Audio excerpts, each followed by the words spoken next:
Welcome to this channel. आज हमारे सामने ऑसिलेशंस एंड वेव्स में से जो ऑसिलेशंस एंड वेव्स वाली यूनिट है उसमें से जो प्रॉब्लम आई है सिंपल पेंडुलम के बारे में है। आइए प्रॉब्लम का स्टेटमेंट पढ़ते हैं। If the mass of the bob in simple pendulum is increased to thrice its original mass, यानी पेंडुलम का जो पेंडुलम होता है उसका जो मास है हमने 3 टाइम्स कर दिया है, and its length is made half its original length, और उसकी जो लेंथ है उसको हाफ कर दिया अपन ने। तो पेंडुलम का ग्राफिक बना लेते हैं। ओके, ये अपना पेंडुलम है और ठीक है, ये उसकी लेंथ है। तो हमने क्या किया, लेंथ को हाफ कर दिया है और मास को 3 टाइम्स कर दिया है। ठीक है, ऐसा करके हमने एक नया पेंडुलम बना लिया है। आगे क्या लिखा हुआ है, then the new time period of oscillation is x/2 times its original time period.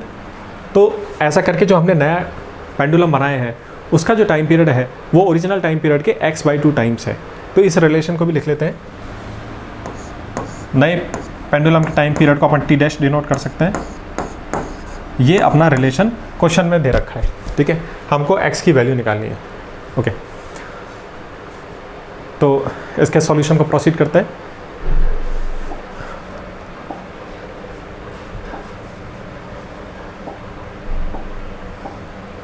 Okay, अब हम इसका सॉल्यूशन डेवलप करते हैं। ये रिलेशन हमको क्वेश्चन में पहले से दे रखा था, और जो हमको रिलेशन क्वेश्चन में दे रखा होता है वहीं से स्टार्ट करते हैं तो ज़्यादा बेटर रहता है। और भी अपन फॉर्मेट्स यूज़ कर सकते थे, जैसे कि ये पेंडुलम की जो एक्सप्रेशंस हैं ये आपको याद होंगे। अगर मैं इन दोनों एक्सप्रेशंस को डिवाइड कर दूं तो मुझे एक ऐसा भी एक्सप्रेशन मिल जाता है। 2π से 2π चला जाएगा, L'/√L। ये जो फॉर्मेट है ये भी काफ़ी यूज़फुल है, क्योंकि इससे हम 2 अलग अलग टाइम पीरियड्स को कंपेयर कर सकते हैं। इस वाले पेंडुलम का लेंथ इसके सामने है और इसके जो लेंथ है इसके सामने है। ये भी एक यूज़फुल फॉर्मेट है कंपेयर करने के लिए, क्योंकि कंपैरिजन के सवाल अक्सर आते रहते हैं। ओके, हम यहाँ से स्टार्ट करते हैं। अब आपने देखा कि टाइम पीरियड का एक्सप्रेशन ये होता है, तो आपने इसको लिख दिया 2π√L/G।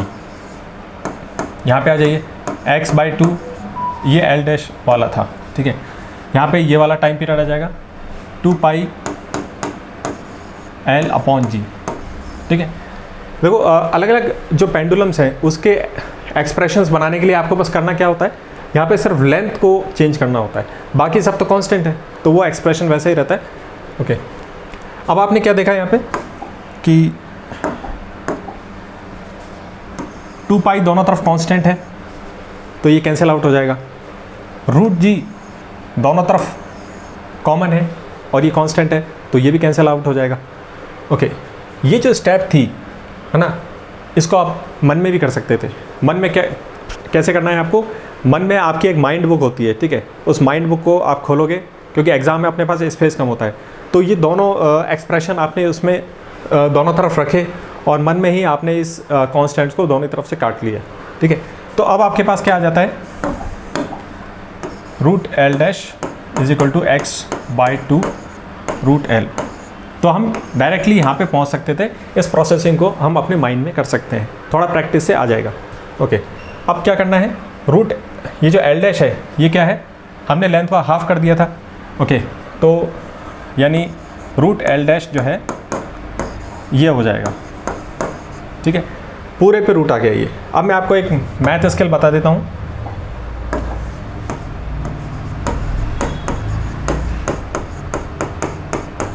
ये जो रूट होता है ये पूरे पे डिस्ट्रीब्यूट हो जाता है, यानी ऊपर वाले पे अलग चला जाएगा और नीचे वाले पे अलग चला जाएगा। बहुत सिंपल सी चीज़ है, लेकिन हर छोटी चीज़ अपन को नोटिस करनी है।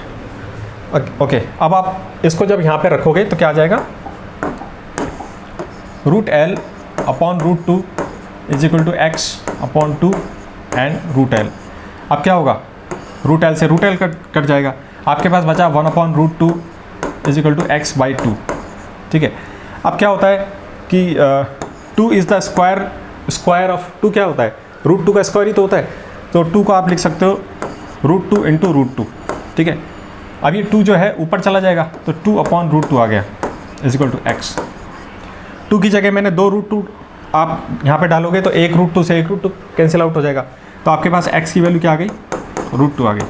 ठीक है, ये जो प्रोसेसिंग है यहाँ पे, इसमें से एक दो स्टेप आप मन में कर सकते हो, ठीक है ना, प्रैक्टिस से धीरे धीरे आपको आ जाएगा। तो हमारा आंसर आगे है। एक चीज़ जो मैं आपको बताना चाहता था, ओके, आपने सॉल्यूशन देख लिया है, आप खुद भी कर सकते हो। एक चीज़ मैं आपको क्या बताना चाहता हूँ कि ओके, ये आपने देखा होगा कि क्वेश्चन में लिखा हुआ था कि जो मास है वो 3 टाइम्स हो गया, लेकिन फिर भी उसका कोई फ़र्क नहीं पड़ा। ऐसा कैसे हो सकता है? तो ये बात थोड़ा समझने में थोड़ा अजीब सा लगता है कि मास हमने बढ़ा दिया फिर भी उसका कोई फ़र्क नहीं पड़ रहा। एक जो तरीका है वो तो ये है कि आपने एक्सप्रेशन पढ़ रखा है, उसमें कहीं मास का टर्म है ही नहीं, यानी मास पे डिपेंड नहीं करता होगा, लेकिन उसको फिज़िक्स के इंट्यूशन से अपन कैसे समझ सकते हैं, वो थोड़ा कन्विंस नहीं हो पाता है। तो उसके लिए आप ये देखो कि ये जो अपना पेंडुलम है, ठीक है, मास m है, अगर तो इसके अंदर क्या होता है, ये जो यहाँ पे एक फोर्स लग रही है mg sin थीटा, ये रिस्टोरिंग फोर्स है, ठीक है। अब मैं क्या करता हूँ, मास को 3 टाइम्स कर देता हूँ, तो ये मेरा हैवी हो जाएगा। तो इस पर कितना रिस्टोरिंग फोर्स लगेगा, 3mg sin थीटा, ठीक है। फोर्स लार्ज हो गया, लेकिन आप ये भी तो देखो कि बड़ी फोर्स है तो उसको बड़े हैवियर मास को खींचना पड़ रहा है, हल्की फोर्स है, कम फोर्स है तो उसको कम मास को खींचना पड़ रहा है। तो कुल मिला के बात ये होती है कि दोनों का ही जो एक्सेलरेशन है वो g sin थीटा होता है। ये जो यहाँ पे सिचुएशन है, ये बिल्कुल वैसी ही सिचुएशन है जैसे कि हम इंक्लाइन प्लेन में देखते हैं। इंक्लाइन प्लेन में जो कि फ्रिक्शनलेस वाला इंक्लाइन प्लेन है, उसमें अगर मैं बड़े मास को रखता हूँ तो उसका भी एक्सेलरेशन g sin थीटा होता है, और अगर मैं इसकी जगह स्मॉल मास को रखता हूँ तो इसका भी एक्सेलरेशन g sin थीटा होता है।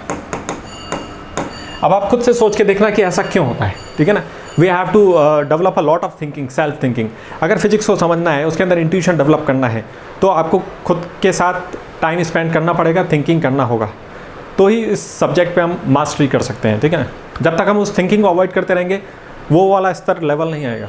ओके, अब मैं आपको एक थोड़ा क्विक सॉल्यूशन भी दिखाता हूँ जिसमें अपन इसको ऑल्टरनेटिव तरीके से कर सकते हैं। कई बार क्या होता है कि ऑप्शंस और क्वेश्चन की लैंग्वेज के हिसाब से हमको कुछ ऐसे तरीके मिल जाते हैं कि हम उसको शॉर्टकट तरीके से कर सकते हैं।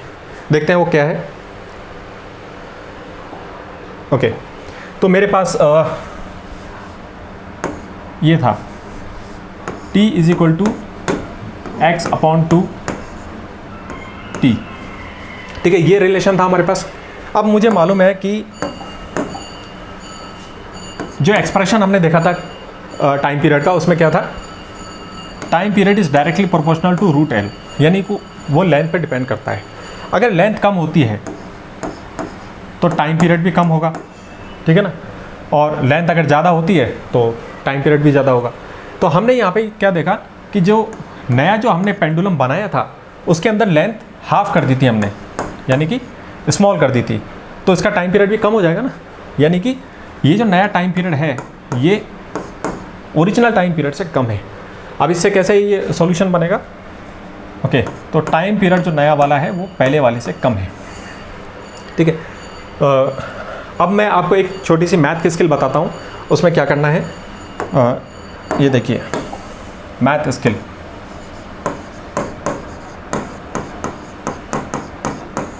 अगर मैं 20 को 1.5 से मल्टीप्लाई करता हूँ तो क्या आ जाता है, 30 आ जाता है, ठीक है।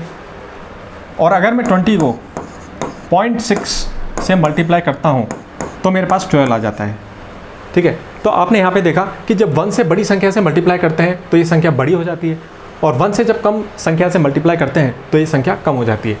अब आप यहाँ पे देखिए, ये जो मल्टीप्लाई हो रहा है यहाँ पे, ठीक है, ये क्योंकि t' कम है t से, इस नंबर को मुझे छोटा बनाना है, ठीक है ना, ताकि वो t' के बराबर हो जाए। तो ये नंबर कैसा होना चाहिए, x/2 1 से कम होना चाहिए, ठीक है ना। ये जो चीज़ आ रही है 1 से कम होना चाहिए। अब आप 2 को इधर मल्टीप्लाई कर दो तो मेरे पास आ गया x 2 से कम होना चाहिए। अब मैं अपने ऑप्शंस देखता हूँ, मेरे ऑप्शंस क्या हैं। मेरा पहला ऑप्शन था 2√3 था, है ना, शायद यही था। दूसरा ऑप्शन था 4, तीसरा ऑप्शन था मेरा √3, और चौथा ऑप्शन मेरा था √2। अब आप देखो ये जो ऑप्शन है ये 2 से ज़्यादा है, तो ये मेरा ऑप्शन नहीं हो सकता। 4 भी ज़्यादा है, ये भी नहीं हो सकता। √3 माना कि √3 2 से कम है, लेकिन आप ये भी सोचो कि जो उस एक्सप्रेशन का जो डिज़ाइन था उसके अंदर मैंने l/2 डाला है और उसमें ऐसा कोई तरीका नहीं है कि 3 बन जाए, 2 3 बन जाए, ऐसा कुछ दिखता नहीं है।